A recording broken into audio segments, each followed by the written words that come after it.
മേടിച്ച ഹെഡ്സെറ്റ് ആണത്. അപ്പോൾ ഇതിനകത്ത് മൾട്ടി പോയിന്റ് പരിപാടി കണ്ടു. എന്ന് വെച്ച് കഴിഞ്ഞാൽ നമുക്ക് ഒരേ സമയം 2 ഡിവൈസിൽ ഉപയോഗിക്കാൻ കഴിയുന്നത്. മുൻപ് എൻ്റെ അടുത്ത് ഉണ്ടായിരുന്ന ഹെഡ്സെറ്റുകളിൽ ആ ഫീച്ചർ ഉണ്ടായിരുന്നില്ല. ഇത് ബ്ലൂടൂത്ത് 4.0, അതായത് വളരെ വർഷങ്ങൾക്ക് മുമ്പ് വന്ന ടെക്നോളജി ആണെങ്കിലും കൂടുതൽ ഹെഡ്സെറ്റിൽ ഇപ്പോൾ വന്ന് തുടങ്ങിയിട്ടുണ്ട്. പക്ഷേ ഞാൻ ഉപയോഗിച്ചിട്ടില്ല. അപ്പോൾ അത് ഉപയോഗിച്ചപ്പോൾ നിങ്ങളോട് പങ്കുവെക്കാമെന്ന് വിചാരിച്ചു. അപ്പോൾ മൾട്ടി പോയിന്റ് എന്ന് പറഞ്ഞ ഫംഗ്ഷനാലിറ്റി എന്താണെന്ന് വെച്ചാൽ നമ്മൾ ഹെഡ്സെറ്റ് വാങ്ങുമ്പോൾ ആ മൾട്ടി പോയിന്റ് ഉണ്ടോ എന്ന് നോക്കിയിട്ട് വാങ്ങാം. ഇവിടെ ഞാൻ ഫ്രഷ് ആൻഡ് റിബിൾ എന്നാണ് ഈ ഹെഡ്സെറ്റിന്റെ പേര്. ഇതിലേക്ക് ഞാൻ കണക്ട് ചെയ്തിട്ടുണ്ട്. നിങ്ങൾ ഫോണിൽ നോക്കുകയാണെങ്കിൽ ഒരേ സമയത്ത് തന്നെ ഫോണിലും എൻ്റെ ലാപ്പിലും ഈ സെയിം ഹെഡ്സെറ്റ് കണക്റ്റഡ് ആണ്. അപ്പോൾ ഇതിന്റെ പ്രത്യേകത എന്താണെന്ന് വെച്ച് കഴിഞ്ഞാൽ ഞാൻ ഇപ്പോൾ ഇവിടെ ഒരു പാട്ട് പ്ലേ ചെയ്ത് കഴിഞ്ഞാൽ ഇപ്പം ഞാനത് പാട്ട് വെച്ചിരിക്കുന്നത് ലാപ്പിൽ നിന്നാണ്.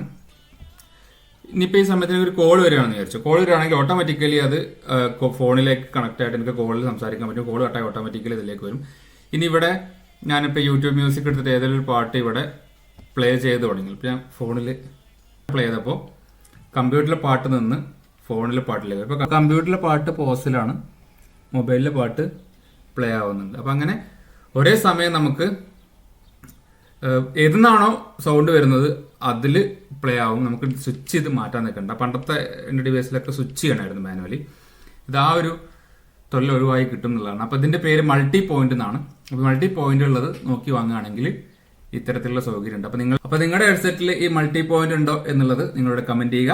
അപ്പോൾ അടുത്ത വീഡിയോ ആയിട്ട് കാണാം. ബൈ.